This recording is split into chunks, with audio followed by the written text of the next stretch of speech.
हरियाणा में हलचल तेज, सियासत से लेकर अपराध तक हर बड़ी अपडेट। नमस्कार, मैं हूं आपके साथ शुभांगी मल्होत्रा। बहुत स्वागत है आप सभी का लोकल 7 न्यूज में। चलिए रुक करते हैं हरियाणा की बड़ी खबरों की ओर। पंचकुला से एक मुख्य खबर।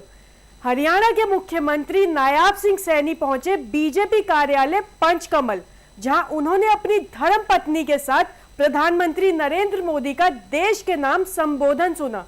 अटल सभागार में सैकड़ों महिलाओं की मौजूदगी, पूरा माहौल बना उत्साह और जोश से भरपूर। सीएम सैनी कार्यकर्ताओं के साथ बैठे और पीएम के हर संदेश को ध्यान से सुना। पंचकुला में सियासी हलचल तेज और माहौल पूरी तरह मोदी में नजर आया।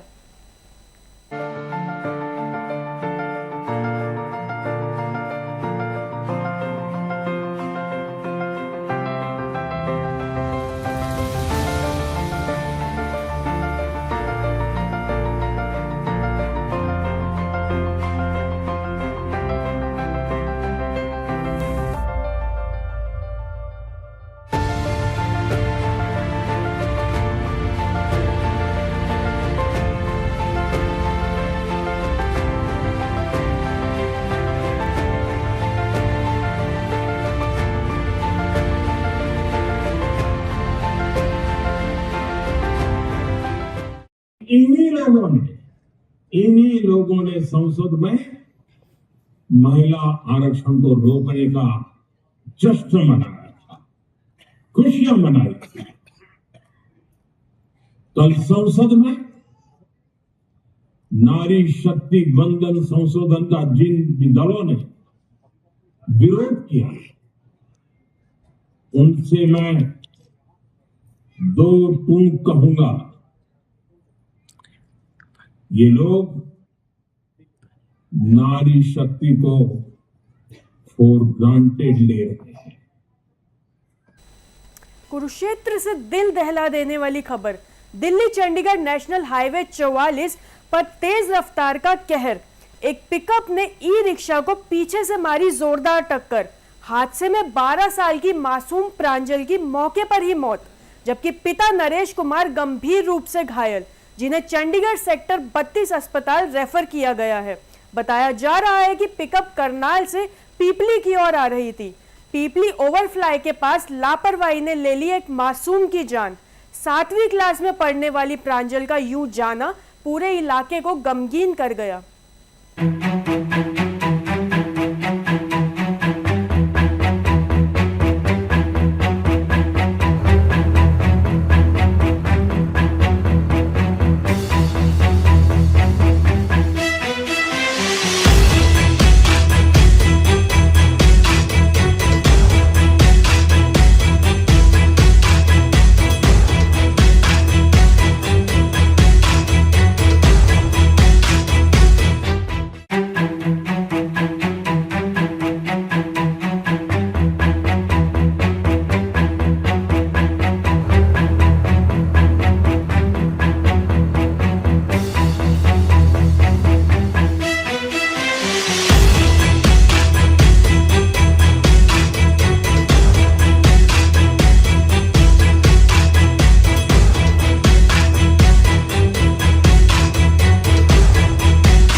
गुरुग्राम से बड़ी कार्रवाई, नकली दवाओं के खिलाफ बड़ा खुलासा।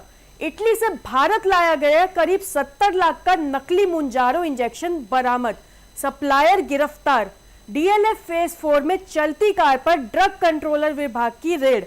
कार में भारी मात्रा में फर्जी इंजेक्शन जब्त।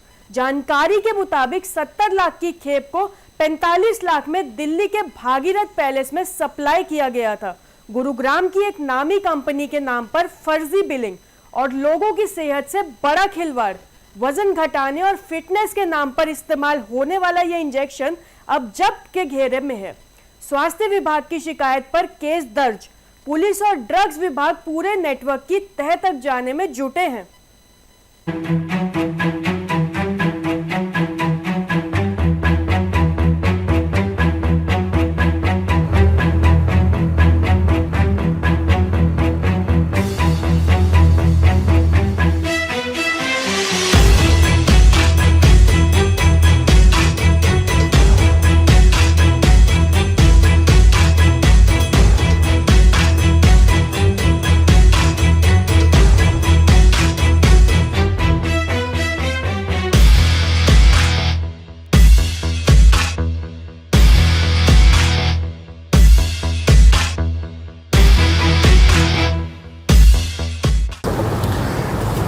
हमारे माननीय स्वास्थ्य मंत्री आरती राव जी के और जो हमारे commissioner food and drug administration है श्री मनोज यादव जी, उनके सख्त हिदायत हैं कि नकली दवाई के against zero tolerance policy Haryana के अंदर है।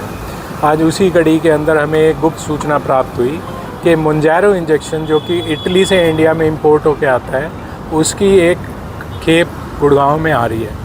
हमने उसी समय लोकल स्थानीय पुलिस के सहयोग से तरुण जी ASI को टीम में शामिल किया और हमने एक गाड़ी के अंदर से गुप्त सूचना के आधार पे एक गाड़ी के अंदर से एक आदमी को, मुजम्मिल नाम के आदमी को पकड़ा, जिसके पास से काफ़ी मात्रा के अंदर मुंजारो इंजेक्शन हमने बरामद किए। जब हमने पूछा तो ये पता चला कि ये हेम्पेट कंपनी के एम्प्लॉई हैं, जिस कंपनी के पास इस दवा को बेचने का कोई लाइसेंस ना है। हमने आगे की जब जांच करी तो हमें ये शक है कि ये जो मुंजारो इंजेक्शन है, आज के दिन हिंदुस्तान के अंदर बहुत ज़्यादा लोग इसको यूज़ कर रहे हैं। ये एक एंटीबायोटिक दवा है, एंटी डायबिटिक दवा है, लेकिन इसको पतला होने के लिए भी मिसयूज़ किया जा रहा है। और ये इंजेक्शन जो जिस मात्रा में पकड़ा गया है, हमें ये उम्मीद है कि ये suspected to be a spurious injection है, जो कि एक नकली इंजेक्शन है। तो हम इसमें आगे जांच कराएंगे। अभी हमने कंपनी वालों से भी रिक्वेस्ट किया है कि वो मौके पे आएँ और ये चेक करें कि ये इंजेक्शन उनकी कंपनी द्वारा बनाया गया है या नहीं। तो कंपनी वाले अभी आने वाले हैं। आगे की कार्रवाई जांच पूरी होने के बाद आपको अभी तक की जानकारी में कहाँ क्या कुछ पता लग पाया, कहाँ से यहाँ से सप्लाई हो रहा था, और ये क्या बेसिकली फर्जी इंजेक्शन है, इसकी जांच हो पाई हो सर? जो एक बिल हमें प्राप्त हुआ, वो जहाँ से हमें क्लू मिला, वो हेपमेट कंपनी का था, जिस पे गुड़गांव का एड्रेस लिखा हुआ था, लेकिन ये सप्लाई सारी दिल्ली में कर रहे थे। भागीरथ के अंदर इन्होंने सप्लाई किया है कुछ माल, जो हमें सूचना प्राप्त हुई। आज उसी कड़ी में हमारे को जो हमारे गुप्तचर ने इन्फॉर्मेशन दी, उसी के ऊपर हमने कार्रवाई करते हुए इस माल को पकड़ा है। कितनी कीमत इसकी, जो माल आपने पकड़ा है, कितनी हो सकती है और कितना घातक हो सकता है लोगों के लिए? ये जो इंजेक्शन जितनी मात्रा में प्राप्त हुए हैं, तो एस्टिमेटेड इसकी जो MRP है वो करीब 70 लाख के आसपास है, जो ये बिल काट के 45 लाख रुपए का बेचने के लिए आए हुए थे। तो घातक की जहाँ तक बात करें तो अभी ये लैब में जाएगा, इसकी टेस्टिंग होएगी। पर कोई भी नकली दवाई अगर हिंदुस्तान में कोई बनाता है, कोई बेचता है, तो उसके अंदर जो सज़ा है वो 10 साल से लेकर उम्र कैद तक की सज़ा का प्रावधान है इसमें। कौन सी टीमें मौजूद रही आपके साथ इसमें? आज हमारे साथ पुलिस की टीम और local food and drug administration की टीम है। ये हमने चंडीगढ़, हमारे स्टेट ड्रग कंट्रोलर हरियाणा है मिस्टर रिपन मेहता, उनकी नॉलेज में लाके उनसे परमिशन लेके ही टीम का गठन करवाया और आज ये रेड को प्रमाण दिया। अच्छा सर, कौन कौन से इलाकों में सप्लाई हो रहा है, सप्लाई होता है अमूमन, क्या कुछ इसके बारे में जानकारी मिल पाई हो सर? अभी तक की कार्रवाई के अंदर इन्होंने यही बताया कि अभी तक इन्होंने दिल्ली में ही बेचा है। बाकी अभी कंपनी के जो मालिक हैं वो मिस्टर अभी शर्मा ही उसने बताया है, तो आगे वही बताएंगे कि उन्होंने कहाँ कहाँ पे ये बेचा है, वो कहाँ से लाए थे, कहाँ ये बना था। अगर ये असली इंजेक्शन भी है तो वो कंपनी वाले आएंगे तो प्रमाणित हो जाएगा, पर प्राइमा फेसाई इसको देखने से ये लगता है कि ये एक नकली इंजेक्शन है। क्या इसको हाई प्रोफाइल लोग सभी इस्तेमाल करते थे? हाँ, आज के दिन हिंदुस्तान के अंदर मुंजारो पतला होने के लिए और एंटी डायबिटिक दवा के रूप में काफ़ी मात्रा में इस्तेमाल हो रहा है। ठीक है। कुरुक्षेत्र से बड़ी खबर सामने आई है। National institute of technology Kurukshetra की छात्रा दीक्षा दुबे सुसाइड केस पर गुस्सा सड़कों पर यूथ कांग्रेस कार्यकर्ताओं का कैंडल मार्च, किरमिड रोड से NIT गेट तक निकाला रोष मार्च। प्रशासन पर गंभीर आरोप, 2 महीने में 4 छात्रों की मौत का दावा। एक ही मांग, पीड़ित परिवार को इंसाफ और जिम्मेदारों पर कार्रवाई।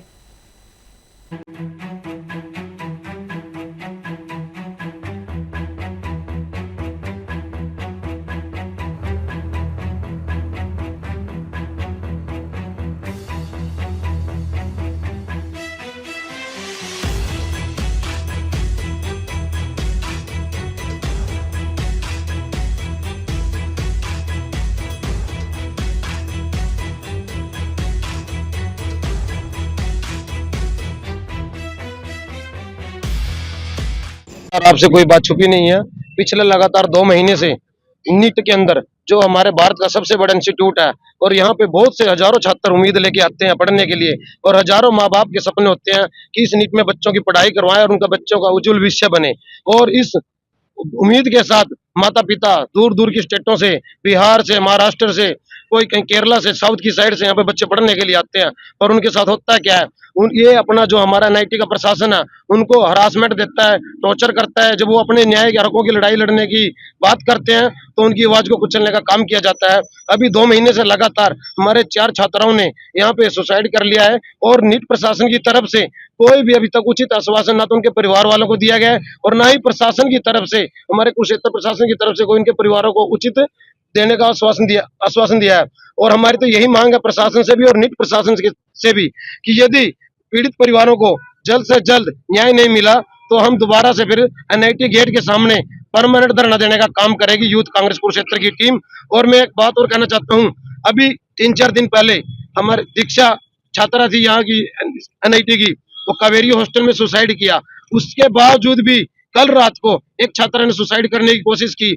क्या हुआ, ऐसा क्या हो गया हमारे एनआईटी के अंदर कि एनआईटी का प्रशासन एक बार भी आवाज उठाने के लिए उनके परिवारों से मिलने के लिए भी तैयार नहीं होता। वो क्या करते हैं, गेट बंद कर देते हैं, उनके माता पिता आते हैं, उनको हरासमेंट करते हैं, उनको दबकाया जाता है, उनको दबाया जाता है। आप खुद सोचिए, मीडिया कर्मियों से मैं प्रार्थना करता हूँ कि कहां से बिहार का परिवार अपनी किस उम्मीद के साथ यहाँ पे न्याय की उम्मीद के साथ आएगा। क्या उसको न्याय मिलेगा? नहीं मिलेगा, क्योंकि ये गूंगा बहरा प्रशासन है, ये किसी का काम नहीं आएगा। इसकी आवाज उठाने के लिए हमें युवाओं को आगे आना पड़ेगा। और मैं तो छात्रों से भी आग्रह करता हूँ कि वो भी एकजुट होकर इन पीड़ित परिवारों का साथ दें और किसी न किसी साथी को तो आगे आना ही पड़ेगा इन पीड़ित परिवारों को न्याय दिलाने के लिए। आजकल सांसद जो हमारे बने हुए यहाँ से नवीन जिंदल जी, उनको कुछ जवानी का थोड़ा गुमार आया हुआ है। इस उम्र में आके भी उनको सिर्फ घुड़सवारी, पोलो दिखाई देता है। ये नहीं दिखाई देता कि नीट के अंदर 4 बच्चों ने सुसाइड कर लिया, वो भी किसी के बच्चे थे, किसी माँ बाप ने उम्मीद के साथ उनको नीट में पढ़ने के लिए भेजा था। उनके साथ हजारों आशाएं जुड़ी हुई थी। इतना पढ़ा लिखा के इस इंस्टीट्यूट में जहाँ पे हजारों लोग वंचित रह जाते हैं एडमिशन के लिए, यहाँ पे एडमिशन करवाया और फिर माता पिता को क्या मिला, उनकी लास्ट में क्या मिली इस प्रशासन की तरफ से? जिनके माता पिताओं का डिग्रियां लेने के लिए आना था, वो यहाँ से अपने बच्चों की बॉडियां लेके जा रहे हैं। कल रात भी एक ऐसी घटना होने पे तो बाल बच गई ऐसी घटना। और ये गूंगा बहरा प्रशासन अभी तक कोई जागने का काम नहीं कर रहा है। और मैं तो यही प्रार्थना करता हूँ यहाँ के प्रशासन, सत्ता पक्ष के लोगों से भी कि राजनीतिक छोड़ दें, एक बार इन बच्चों, इन परिवारों की पीड़ित, इनके मन की भावनाओं को सुने। जिनके बच्चे गए हैं, किसी का एक बेटा है, किसी की एक बेटी है, एक बार उनके बीच में आके कम से कम उनको सांत्वना तो दें। हमारे यहाँ के तो जो प्रशासन, जो सत्ता के अधिकारी हैं, सत्ता के लोग हैं, वो तो सोए हुए पड़े। उनको तो सिर्फ पार्टियों से फुर्सत नहीं है, उनका तो ठुमके लगाने की आदत पड़ चुकी है। सिर्फ ठुमके लगवा लो, नारियल फटवा लो, नहीं और कोई काम नहीं उनके पास। अभी कुछ दिन पहले यहाँ पे 10-15 दिन पहले इन्होंने प्रोग्राम किया, बड़े बड़े सिंगर बुलाए गए, लाखों रुपये लगाया। इसमें हमारी यूनिवर्सिटी की जो हमारी प्रॉपर्टी है उसका नुकसान किया गया। पर वहाँ के नेताओं ने, इनसो के नेताओं ने, वहाँ के छात्रों ने आके भी इन पीड़ित परिवारों के, पीड़ित छात्रों के बीच में आके एक बार भी इनकी बात सुनने का काम नहीं किया। और हम इन पीड़ित छात्रों को और पीड़ित परिवारों को विश्वास दिलाते हैं कि हम इनके साथ तन मन और धन से खड़े हैं। जब भी हमारी कोई भी जरूरत पड़ेगी, हम एक पोल पे इनके साथ खड़े हैं और न्याय की इस उम्मीद के साथ हम उनके साथ खड़े रहेंगे। भी नेता ये इनके खिलाफ बोलने का काम करे, उसके ऊपर तो सीबीआई इंक्वायरी बैठा देते हैं, कभी किसी बड़े अफसर को भेज देते हैं, कभी किसी को उठा देते हैं। पर इनका क्या काम है? यहाँ पे देखो, 4 यंग बच्चे जो हमारे देश का भविष्य बनने वाले थे, जो इतनी बड़ी स्टडी करके यहाँ से कोई इंजीनियर बनता, कोई कुछ बनता। ये दीक्षा छात्रा थी जो बिहार की बेटी थी, ये अभी एक बहुत ही बड़ी उस पर सर्च कर रही थी, एड्स के ऊपर सर्च कर रही थी। पर क्या हुआ, छात्रा ने सुसाइड कर लिया। उसके अरमान, उसके परिवार के अरमान ऐसे ऐसे दबे के दबे रह गए। और इसका कहीं ना कहीं जिम्मेवार यहाँ का प्रशासन है, यहाँ के सत्ता के लोग हैं जो इसके खिलाफ वो आवाज नहीं उठा रहे। और मैं तो एक आग्रह करता हूँ कि जुल्म के खिलाफ आवाज उठाना कोई गुनाह नहीं है, और यदि ये कोई गुनाह है तो ये गुनाह हम बार बार करेंगे। आईटी की कमी, अपनी कमियों छुपाने के लिए, देखिए कोई त्योहार नहीं, कुछ नहीं है, इतनी 4 दुर्घटनाएं हो गई, 4 बच्चों की यहाँ पे डेथ हो चुकी है। और एनआईटी ने क्या सोचा, उनके परिवारों को न्याय दिलाने की बजाय छुट्टियों के नोटिस चिपका दिए। वैसे तो यहाँ के बच्चों को छुट्टियां दी नहीं जाती, पर अब 4 मई तक यहाँ की छुट्टी कर दी है ताकि। कुरुक्षेत्र में चोर बेखौफ, दुकान की दीवार तोड़कर बड़ी चोरी। पीपली रोड के मोहन नगर में आधी रात वारदात, 9 इंच दीवार तोड़कर अंदर घुसे चोर, हजारों की नकदी और लाखों का सामान साफ। पूरी घटना सीसीटीवी में कैद है, कैमरे देखकर भी नहीं रुके शातिर। अब पुलिस के सामने बड़ा सवाल, कब लगेगी लगाम?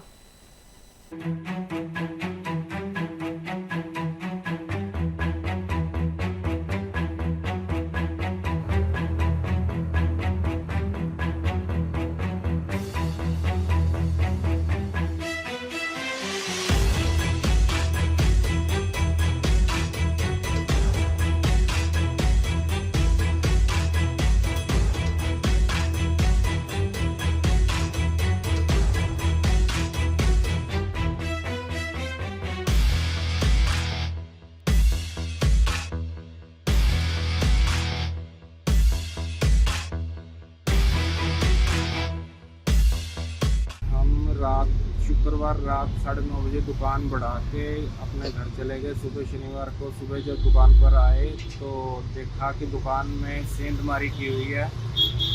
दुकान की साइड से दीवार तोड़ के चोर अंदर घुसे। उन्होंने अंदर घुस के कैमरे की लोकेशन चेंज की और उसके बाद दुकान में से उन्होंने गले में से कैश इकट्ठा किए और एक गल्ला निकाल के ले गए।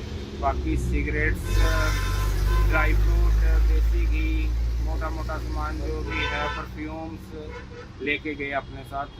करीबन लाख 1.5 लाख रुपए का सामान का नुकसान की अंदाजा। हम तो 9:30-10 बजे दुकान पर आके गए हैं जी। 6-7 ताले तोले ला के ये तो साइड से द्वार पाड़ी द्वार पाड़ के अंदर घुसे हैं। हम अंदर से इसी रास्ते उन्होंने सामान निकाला। कितनी चोरी हुई है, क्या क्या चोरी हुआ है? जैसे ये परफ्यूम चोरी हुए हैं, ड्राई फ्रूट चोरी हुआ, देसी घी चोरी हुआ है, सिगरेट चोरी हुए हैं, कैश सारा ले गए हैं जो गले में के आसपास नोट थे। बाकी लाख कुछ तो कैश था, कुछ सिक्के सुक्के मंगवा रखे थे 5-7 हज़ार के, वो थे अंदाजा 10-15 हज़ार कैश होगा, 10,000 होगा, 12 होगा, 15 होगा, ऐसे कैश होगा। बाकी 1.5 लाख बाकी ड्राई फ्रूट, सिक्का सेंट जो भी महंगा सामान उठाया उन्होंने। सर क्या कहेंगे, आपको पता चला दुकान में चोरी हुई है? मेरे वार्ड में ये पंजाब प्रोविजन स्टोर है और बैल साहब से बहुत पुरानी 40 साल पुरानी दुकान है। इनकी 3 बार चोरी हो चुकी है और मेरे पारिवारिक लिंक हैं और हम पुलिस में भी गए, सारी जगह गए, यहाँ पुलिस भी चेक कर गई है। तो कम से कम लाखों रुपए का यहाँ चोरी, रात दीवार तोड़ के 9 इंची, इसमें इतने चोरों ने इतने हौसले बुलंद हो चुके हैं, मतलब दीवार तोड़ के रात को जो चोरी करके ले गए हैं। इन बेचारों का पूरा खजाना भरा जाए और मैं प्रशासन से, पुलिस प्रशासन से कहूँगा जो जल्दी से जल्दी इन चोरों को पकड़ के और इनका सामान दिलवा। फिलहाल के लिए इस बुलेटिन में मेरे साथ बस इतना ही। ऐसे ही और अपडेट्स के लिए बने रहिए हमारे साथ और देखते रहिए लोकल 7 न्यूज़।